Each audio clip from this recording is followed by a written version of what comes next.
Assalamualaikum teman-teman, selamat berjumpa lagi dengan saya Abdurrahman ya. Dan masih tetap di channel Abdurrahman dan masih tetap juga mengupas tentang seputaran asam lambung, GERD, anxietis, psikosomatis. Nah, di video sebelumnya saya sudah menjelaskan tentang apa itu asam lambung, apa itu GERD, apa itu anxiety, apa psikosomatis. Nah, saya sudah jelaskan di video sebelumnya ya.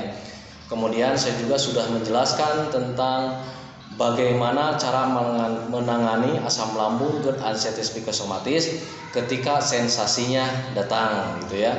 Jadi saya sudah jelaskan di video-video sebelumnya. Jadi kalau kalian yang belum menonton, buat kalian memahami, biar kalian mengerti, tontonlah video saya yang sebelumnya ya, biar kalian cepat memahaminya ya. Nah itu teman-teman ya. Nah untuk kali ini saya akan menjelaskan di sini tentang makanan buat penderita asam lambung, GERD, anxietis, psikosomatis itu seperti apa ya. Nah, saya akan jelaskan di sini. Tetapi seperti biasa, sebelum video saya lanjutkan, mohon di-subscribe dulu karena subscribe itu tidak memerlukan biaya dan tidak memerlukan pendaftaran. Subscribe itu hal yang sangat mudah buat kalian. Kalian cukup memijit saja tulisan yang warna merah subscribe ya. Biar video saya itu cepat berkembang dengan baik ya. Dan kalau video saya berkembang dengan baik, itu akan menimbulkan semangat tersendiri buat saya untuk nge-share video tentang asam lambung, GERD, anxietis, psikosomatis terhadap kalian ya. Dan kalian juga tolong dipijit tombol loncengnya biar kalian tidak ketinggalan video saya yang terbaru ya. Karena saya akan sering nge-share video tentang seputaran asam lambung terhadap kalian ya. Biar kalian yang sedang mengalami asam lambung, GERD, anxietis, psikosomatis itu dapat terbantu ya. Semoga video saya itu menjadi wasilah buat kalian. Semoga menjadi jalan keluar buat kalian yang sedang mengalami asam lambung, GERD, anxietis, psikosomatis. Nah itu teman-teman ya. Oke, kita lanjut ke topik utama. Makanan apa saja sih yang buat penderita asam lambung, GERD, anxietis, psikosomatis? Nah, makanan yang untuk penderita asam lambung, GERD, anxietis, psikosomatis sudah barang tentu itu adalah makanan yang bergizi, teman-teman ya. Nah, makanan yang bergizi itu makanan yang seperti apa sih? Nah, itu teman-teman ya. Makanan yang bergizi itu adalah makanan yang banyak sekali mengandung vitamin ya. Baik itu vitamin A, vitamin B dan lain sebagainya gitu ya. Jadi makanannya yang bergizi aja teman-teman ya. Tetapi makanannya harus yang benar-benar kalian harus pilih gitu ya. Jadi jangan kalian hanya mengandalkan hobi saja ya. Waduh, saya ini senang makanan yang kayak gini nih, saya enak nih makanan yang kayak gini nih. Nah itu tidak dulu ya. Kalian harus lihat dulu, walaupun kalian itu senang, kalau kalian misalkan hobi, tapi kalian lihat dulu ya, makanan itu bergizi tidak. Kalau misalkan tidak bergizi, hindari dulu lah ya untuk hobi-hobi ya. Jangan mengandalkan hobi, jangan mengandalkan kesenangan. Jadi kalian harus lihat dulu ini makanan bergizi tidak. Kalau misalkan bergizi, ya kalian konsumsi. Kalau misalkan hanya mengandalkan hobi saja, kalau misalkan itu tidak bervitamin atau tidak bergizi, hindari dulu ya. Nah itu teman-teman ya. Kemudian cara memilih jenis makanannya itu seperti apa? Nah gitu ya teman-teman ya. Jadi walaupun misalkan kita itu makanannya itu bervitamin kemudian bergizi, itu tidak semua makanan yang bervitamin dan bergizi itu tidak semuanya bisa kalian konsumsi ya. Karena kenapa? Karena lambung kalian sedang bermasalah. Nah itu teman-teman. Jadi walaupun bergizi, walaupun bervitamin, itu kadang makanan itu ada efek sampingnya buat penderita asam lambung, GERD, anxietis, psikosomatis. Nah itu teman-teman ya. Nah sekarang bagaimana cara memilih jenis makanannya gitu ya. Karena tidak semua makanan yang bervitamin itu baik juga buat kita ya. Nah sekarang bagaimana cara memilih makanannya gitu ya. Nah cara memilihnya yaitu yang pertama itu kalian harus pahami, kalian harus sadari ya. Makanan yang pertama itu yang benar-benar itu yaitu yang paling aman ya. Yang paling aman buat lambung kalian gitu ya. Nah makanan yang paling aman itu seperti apa?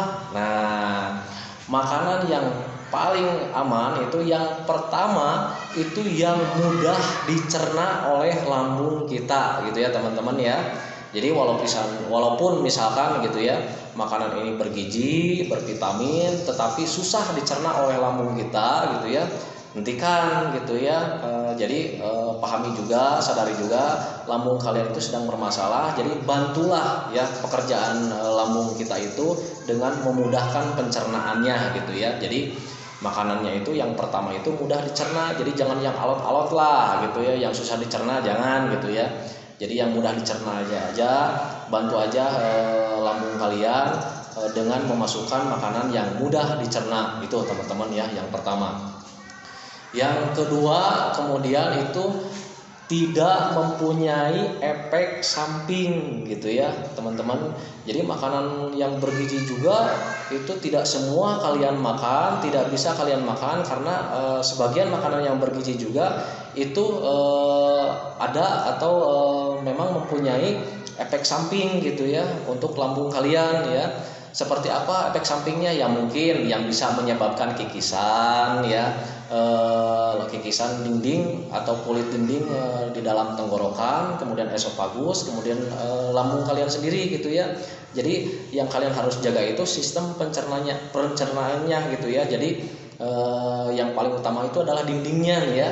Dinding tenggorokan, kemudian dinding esofagus, kemudian dinding lambung ya. Jadi jangan sampai merusak itu gitu ya teman-teman, walaupun misalkan itu bervitamin gitu ya. Nah itu teman-teman, contohnya seperti apa, misalkan makanan-makanan yang bisa mengganggu atau menyebabkan pencernaan kita terganggu, banyak sekali ya teman-teman ya. Jadi makanan-makanan yang walaupun bergizi kemudian bisa mengakibatkan efek samping itu sangat banyak sekali, di antaranya teman-teman ya, yaitu makanan hindari dulu nih ya, susu itu ya, walaupun itu susu bervitamin tapi hindari dulu ya untuk kalian yang sedang mengalami asam lambung dan anestesi psikosomatis. Untuk susu hindari dulu ya. Kemudian bersoda, kemudian berkafein, kemudian pokoknya minuman yang berwarna aja gitu ya. Nah itu dari jenis minuman. Kemudian dari makanan ya, pedas hindari dulu, walaupun misalkan dari cengek itu ya, dari cabai itu ada kandungan vitamin C-nya gitu ya. Kalau misalkan pengen tahu silakan tanya ke dokter gitu ya. Tetapi untuk pedas hindari aja dulu ya, karena pedas bisa mengganggu sistem pencernaan kita sementara gitu ya. Jadi yang sedang mengalami asam lambung dan anestesi psikosomatis hindari dulu pedas ya, karena pedas itu ada efek sampingnya lah gitu ya buat kita ya. Kemudian makanan yang mengandung pengembang ya, sudah barang tentu itu tidak boleh ya. Kemudian yang mempunyai pengawet ya, jadi ada kadar pengawetnya gitu ya, hindari dulu ya.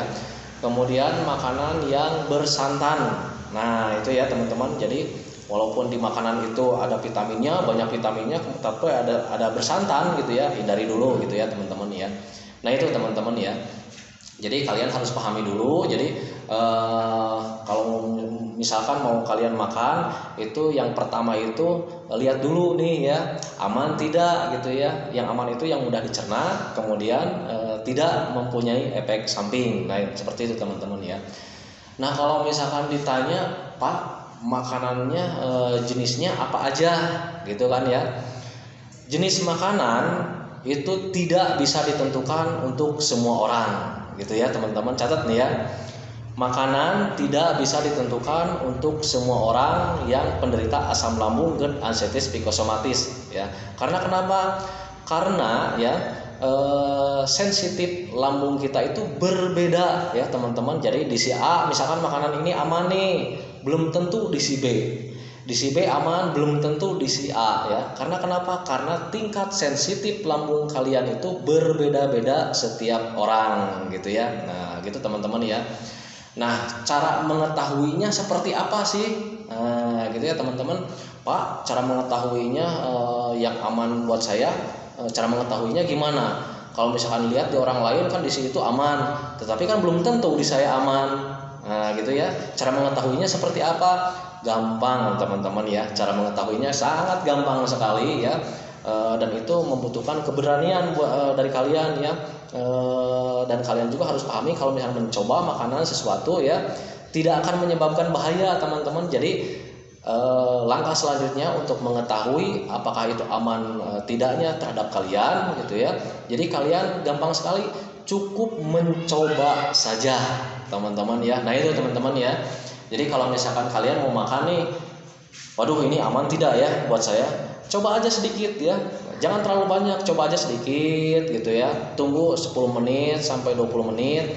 Kalau misalkan tidak ada sensasi, lanjutkan saja ya. Tulis sama kalian, dicatat di buku ya. Oh ini aman, besok bisa saya makan gitu ya. Nah beda lagi kalau misalnya kalian ketika kalian makan kemudian ada sensasi yang bikin gak nyaman gitu ya. Hentikan ya, catat ya, dicontreng saja makanan itu. Tulis di keterangan makanan ini untuk sementara tidak bisa saya makan karena menyebabkan sensasi. Nah seperti itu teman-teman ya. Jadi cara mengetahuinya makanan yang aman buat kalian, yang aman buat penderita asam lambung dan sensitif psikosomatis, karena sensitif lambung kita itu berbeda-beda. Jadi hanya dengan mencoba saja. Dan untuk mencoba kalian jangan takut ya, itu tidak akan ada bahaya, tidak berbahaya untuk mencoba kalau selama kalian mencobanya hanya sedikit saja gitu ya. Karena yang datang itu cuma sensasi saja ya, nggak apa-apa, coba aja. Kalau misalkan ada sensasi, tulis di kalian ya, di buku kalian, contreng aja, ini ada sensasi, untuk sementara tidak akan saya konsumsi. Beda lagi dengan kalau misalkan kita dimakan kemudian ada nyaman, tidak ada sensasi, kalian checklist aja, makanan ini aman, bisa saya konsumsi besoknya. Nah seperti itu teman-teman ya. Dan pantrangan-pantrangan itu tidak lama ya teman-teman ya.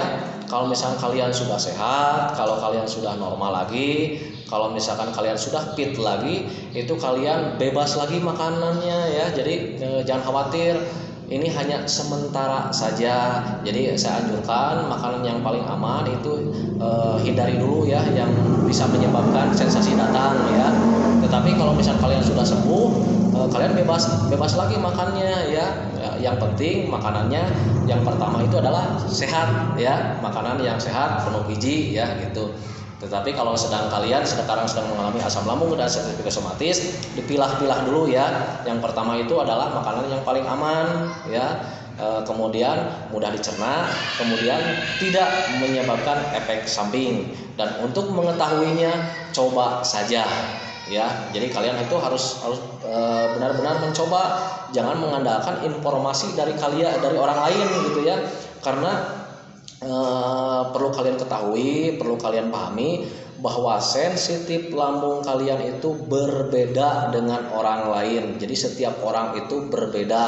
Jadi tidak bisa ditentukan jenis makanan itu yang paling bahaya yang mana gitu, yang mengganggu yang mana, yang aman yang mana, itu tidak bisa ditentukan ya. Nah itu teman-teman, jadi coba saja. Tetapi kalau misalkan pengen tahu makanan-makanan dasar yang untuk sementara dihindari, yaitu bisa ditanyakan ke dokter, yang biasanya itu yaitu bersantan ya, kemudian pedas, kemudian berlemak ya, kemudian ada pengembangnya, kemudian ada pengawetnya, itu hindari dulu ya. Untuk pengawet saya rasa kalau misalnya kalian sudah sehat juga hindarilah ya gitu ya.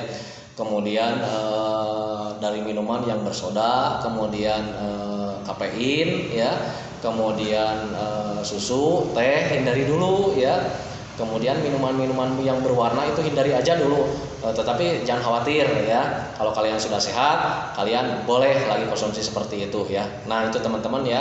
Tetapi boleh juga hanya dengan takaran-takaran tertentu ya. Jangan sampai waduh mentang-mentang ini saya sudah sehat nih, saya boleh makanan bebas lagi, kalian konsumsi dengan banyak lagi gitu ya. Jangan teman-teman, kalian ingat ya, lambung kalian sudah pernah mengalami bermasalah ya. Jadi jaga kesehatan ya. Kalau misalkan sudah sehat, jangan mentang-mentang sudah sehat ya, jaga saja ya. Jadi kalian harus sadari, harus ingat dulu tuh sakitnya seperti apa sih. Nah makanya kalian harus tanam ya pola kesehatan itu. Jadi 3P itu kalau misal kalian sudah sehat tetap dijaga gitu ya. 3P-nya pola makan, pola pikir, kemudian pola hidup ya, itu tetap dijaga. Nah itu teman-teman video dari saya tentang makanan-makanan untuk para penderita asam lambung dan anestesi psikosomatis. Jadi kalau misalkan kalian bingung apa sih makanan yang untuk para penderita asam lambung, yaitu makanan yang bergizi, kemudian banyak bervitamin ya. Kemudian tetapi harus dipilih juga makanannya itu, karena tidak ya semua yang bervitamin itu aman buat kalian, sementara hindari dulu yang tidak amannya. Nah cara yang amannya itu yaitu yang mudah dicerna, kemudian tidak memiliki efek samping ya.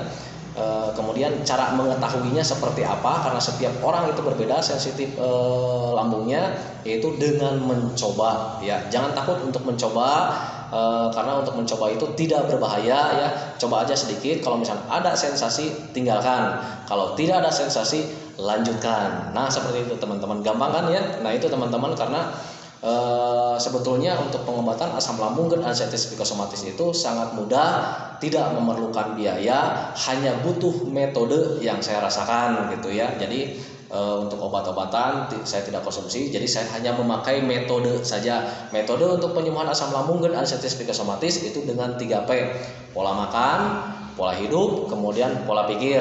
Nah, pola makannya sudah saya jelaskan, kemudian pola hidupnya sudah saya jelaskan juga, kemudian cara berpikirnya juga sudah saya jelaskan juga. Jadi kalau kalian masih belum paham, coba tonton video saya yang sebelum-sebelumnya biar kalian bisa memahami, biar kalian bisa mengerti dan bisa melaksanakan metode-metodenya. Nah, seperti itu teman-teman.